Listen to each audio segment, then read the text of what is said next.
Comment mener une vie normale et comment apprendre à l'école quand on sait que toute sa vie, on est condamné à rester dans le noir sans voir ce qui se passe autour de soi? C'est la vie que mène Issouf Ouedraogo, 14 ans, aveugle depuis sa naissance. Il est en classe de CM1 à l'école primaire Gounguen Nord C. Dans une classe, il y a 4 groupes. Chaque groupe est composé de 8 membres. Quel est l'effectif de cette classe? Si on pouvait 28 vous montrer. 28 Je suis ici depuis l'année passée. À la BEPAM aussi, c'était bien. Oui, c'est pourquoi on m'a mis ici pour voir si je vais continuer à bien travailler comme à la BEPAM.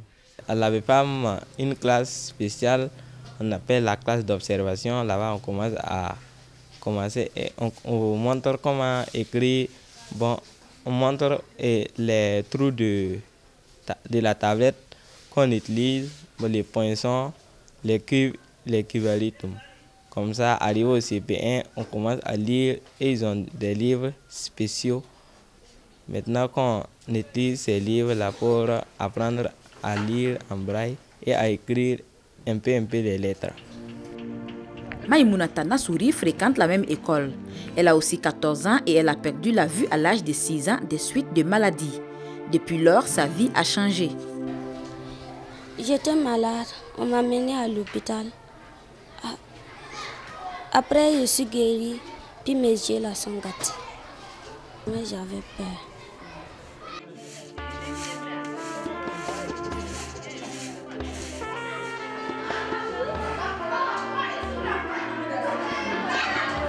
Issouf n'a jamais vu la lumière du jour depuis sa naissance. Il prend la vie du bon côté et pense qu'être aveugle est sa destinée. Si moi je voyais, je ne sais pas ce que ça allait se passer. Donc, pour ça, je remercie Dieu.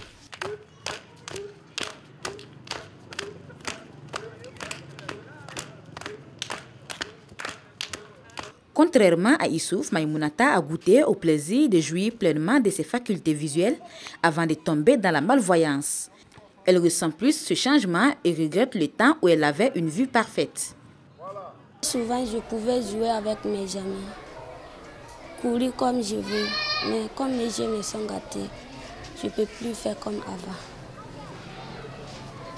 Souvent, je pensais que c'était moi seul, mais j'ai remarqué que ce n'est pas moi seul. Quand je voyais, je faisais mal. Maintenant, je ne fais plus. Issouf et Maïmounata ont passé quelques années d'apprentissage du braille à l'école des jeunes aveugles de l'association burkinabé pour la promotion des aveugles et malvoyants à BEPAM.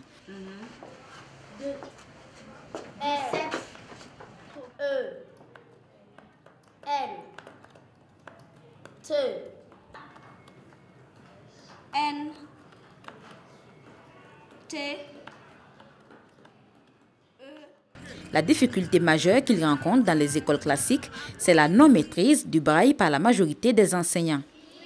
Ils sont alors obligés de recourir à l'aide de leurs camarades de classe. C'est ma voisine qui me dicte. Si à devoir, c'est elle qui me dicte. La manière dont les autres suivent, elle aussi, elle suit. Comme elle a un problème visuel, nous avons une de ses camarades. S'il y a des exercices au tableau, la camarade lui dicte et elle exerce aussi comme les autres. Bon, elle arrive à s'en sortir parce qu'elle a des bonnes notes dans les devoirs. Elle a des 10, des 8, elle n'a jamais eu un 5 depuis qu'on a commencé. Donc, je dis que ça va. Quand on écrit une leçon au tableau, je regarde ce qu'on a écrit et je la dis et elle écrit. Ça me fatigue jamais. Tout ce qu'on dit, elle retient dans sa tête. Et si je la demande, tout ce qu'on dit, elle m'explique.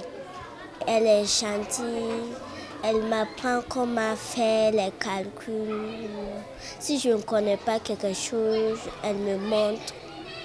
C'est mon souhait que tous les enseignants puissent être adaptés à ce système-là. Puisque l'autre, mon collègue, lui, il a été formé. Moi, je n'ai pas été formée. Les devoirs, c'est lui qui corrige. Moi, en tout cas, je ne fais qu'administrer, mais si c'est corrigé, c'est lui qui corrige. Souvent, les devoirs, on peut entasser ça plusieurs. Et pour les enseignants qui s'y connaissent à l'utilisation du braille, la tâche s'avère fastidieuse. Il faut dire que dans les écoles classiques, nous avons un grand nombre d'élèves pléthoriques. Et ici, nous avons un nombre quand même un peu restreint. Mais il faut se dire que le travail dans les écoles classiques est un peu plus relax encore qu'ici. Parce qu'ici, comme on vous l'a dit, les enfants sont totalement aveugles. Tout passe par le maître pour qu'ils puissent acquérir quelque chose. Le matériel didactique est un problème pour nous. Surtout les livres en braille. Il n'y en a presque pas. Sauf le livre de lecture. Pour tout et tout, le maître doit passer le temps à parler à longueur de journée. Quand il n'est pas là, les enfants ne peuvent pas travailler, sauf leur dicter quelque chose pour qu'ils fassent. Donc voilà pourquoi je dis que franchement c'est fastidieux ici. À travers Issouf et Maïmounata, c'est le problème de l'éducation et de l'intégration sociale des enfants aveugles et malvoyants qui se pose.